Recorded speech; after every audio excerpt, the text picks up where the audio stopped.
Acute injury से मेरा मतलब कि विद इन ए 3 डेज आप 72 आवर्स तक कोल्ड थेरेपी का यूज़ कर सकते हैं, क्योंकि कोल्ड थेरेपी में आपका जो भी इनिशियली कोई स्वेलिंग आई है, इन्फ्लेमेशन आया है, वो रिड्यूस करने की क्षमता है। ये ज़्यादातर केसों में घुटने का दर्द ऑलमोस्ट 50 टू 60% हम रिकवर कर सकते हैं। ये डिपेंड करता है पेशेंट की एज और उसकी इंजरी कैसी है। 100% तो रिकवर नहीं कर पाते पेशेंट को, बट हाँ, हम 90% पेशेंट को रिकवर कर देते हैं। अगर सीवियरिटी कम है उनकी और एज भी उनकी कम है, तो हम 100% फिजियोथेरेपी की मदद से पैरालिसिस को ठीक कर सकते हैं, उनकी वापस एक्टिविटी ऑफ डेली लिविंग को वापस बेहतर कर सकते हैं। मैं नूर कुरैशी, आप देख रहे हैं HBN न्यूज़। आज हमारे साथ बड़े ही जानी मानी हस्ती मौजूद है, डॉक्टर अक्षय भाटी जी। तो सर, मैं चाहूँगा कि आपकी लाइफ की जो जर्नी है, तो आपकी वो शुरुआत कहाँ से हुई, आप हमारे दर्शकों को बताएं। नमस्कार, मेरा नाम doctor Akshay Bhati, master in orthopaedic, और मेरा क्लिनिक है नव्या फिजियोथेरेपी एंड रिहैबिलिटेशन, इंद्रपुरम में। और इसके अलावा मैं इमो एल्डर केयर में एज ए सीनियर फिजियोथेरेपिस्ट के रूप से कार्य देखता हूँ पिछले 2 वर्ष से।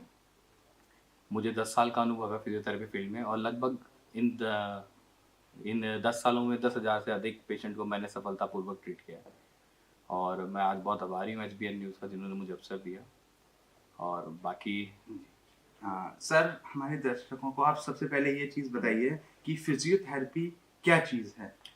फिजियोथेरेपी एक मेडिकल साइंस की ब्रांच है, जिसमें हम विदाउट एनी मेडिसिन पेशेंट को ट्रीट करते हैं with the use of modalities, आपकी एक्सरसाइज थेरेपी, इनके द्वारा हम पेशेंट को ट्रीट करते हैं, उनकी वापस लाइफ को इम्प्रूव करते हैं, इन्हेंस करते हैं।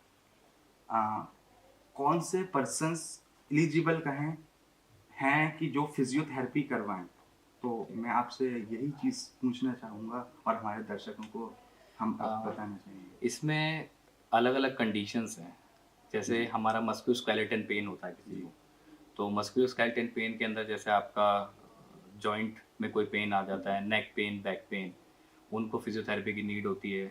आपका न्यूरोलॉजिकल कंडीशंस जैसे आपका स्ट्रोक, पार्किंसन, उनको ज़रूरत होती है। पेडियाट्रिक्स रिहैबिलिटेशन होता है, जिसके अंदर आपका सेरिब्रल पैल्सी वाले पेशेंट्स होते हैं।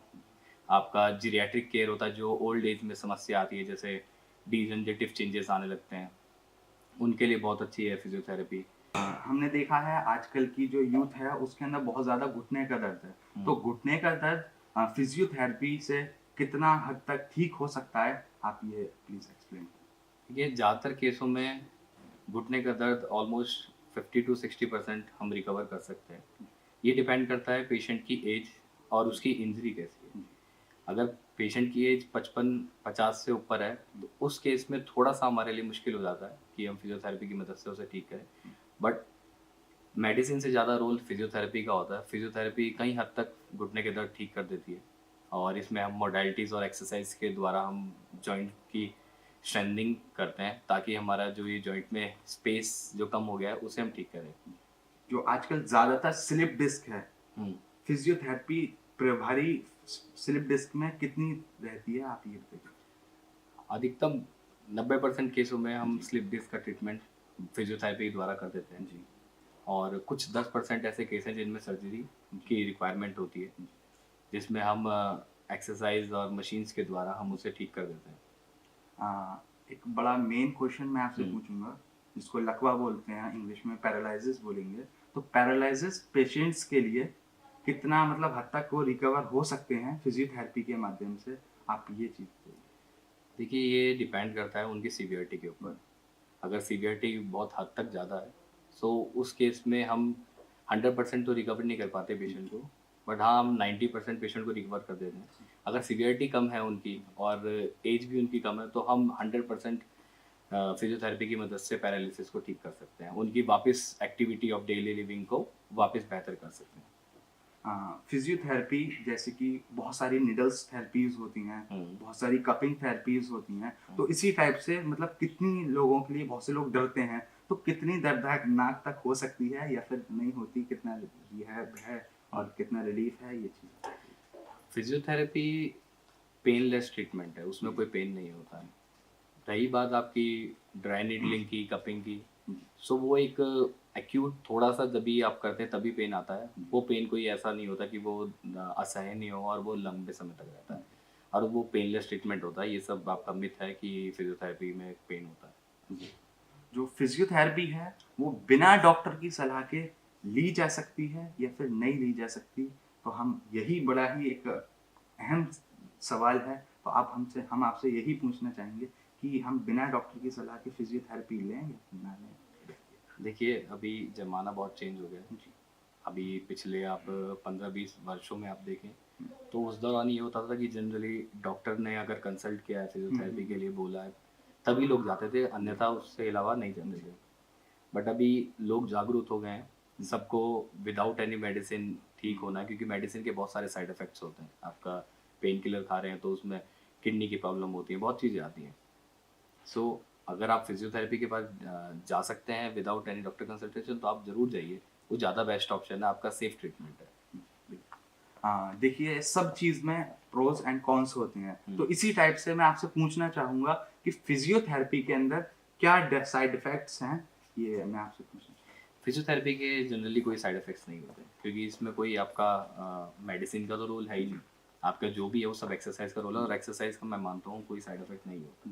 जो अल्ट्रासाउंड थेरेपी है वो क्या होती है, वो आप बताइए। अल्ट्रासाउंड थेरेपी बेसिकली एक मोडालिटीज़ है फिजियोथेरेपी फील्ड में, जो बहुत ही कारगर है। इसमें जनरली क्या है कि वेव्स निकलती हैं, वो वेव्स अंदर टिश्यूज़ में जाती हैं, उनको वहाँ वाइब्रेट करती है, ब्लड सर्कुलेशन इम्प्रूव करती है, सो दैट वहाँ का जो हीलिंग पावर है वो थोड़ा सा इम्प्रूव हो जाता है। आपका हीलिंग को इन्हेंस करती है बेसिकली। एक थेरेपी होती है, एक हीट थेरेपी होती है और एक कोल्ड थेरेपी होती है। जी। तो कुछ लोग नहीं समझ पाते हैं कि हीट थेरेपी कहाँ ज़रूरी है और कोल्ड थेरेपी कहाँ ज़रूरी है। तो ये दर्शकों के लिए एक बड़ा दिलचस्प सवाल रहेगा और ये सब चीज़ जानने के लिए रहेगा। तो आप यही चीज़ हमें बताइए कि कोल्ड थेरेपी कहाँ यूज़ की जाए और हीट थेरेपी है वो कहाँ यूज़ की जाए? देखिए, दोनों का अलग महत्व है। हुँ। आपका जो कोल्ड थेरेपी है, वो इनिशियली कोई भी एक्यूट इंजरी है तब दिया जाता है। एक्यूट इंजरी से मेरा मतलब कि विद इन ए 3 डेज़ आप 72 आवर्स तक कोल्ड थेरेपी का यूज़ कर सकते हैं। क्योंकि कोल्ड थेरेपी में आपका जो भी इनिशियली कोई स्वेलिंग आई है, इन्फ्लेमेशन आया है, वो रिड्यूस करने की क्षमता है। बाकी आपका हॉट फर्मेंटेशन जो आपकी हॉट थेरेपी है, वो आपको यूज़ करनी चाहिए आफ्टर 3 टू डेज़ के बाद।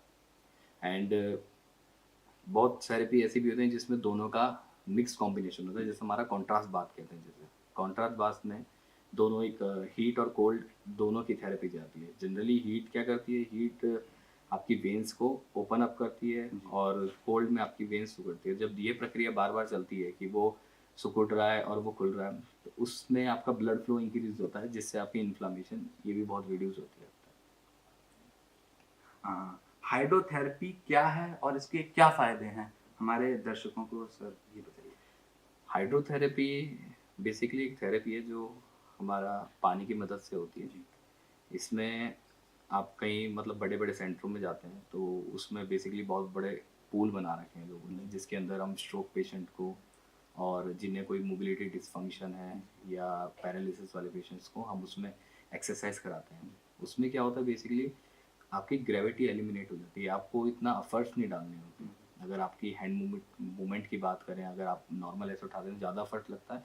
इवन अगर आप पानी के अंदर ये करते हैं तो ग्रेविटी एलिमिनेट होने की वजह से आपका वो ईजिली मूवमेंट हो जाता है।